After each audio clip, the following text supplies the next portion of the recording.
Hi everyone, by now you should have done our B sound lesson and now we are on to our B sound game.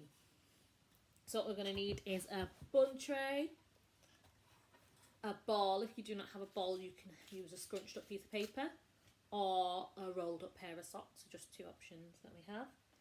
And we have some words and sounds here. I will put a picture of my layout next in this video and then I will show you how to play. So here is the layout I used for our game, and now we'll get on with playing.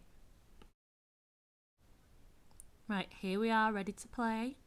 For this game I'm going to use a scrunched up piece of paper as my ball, and let's get started. Ooh, what sound is this? Fantastic, let's try another one.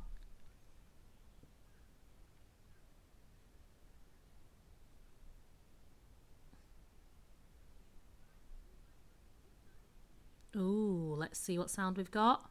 This sound is p, p, p.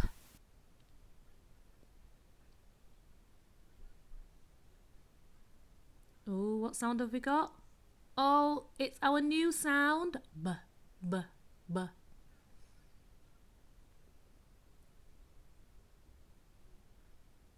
Oh, let's see. Oh, this sound is k, k, k. Oh, we've got a word here. Let's sound it out together. B, u, s, bus. Fantastic. And it uses our new sound B. So you can keep playing the game until you finish and get through all of the words and sounds.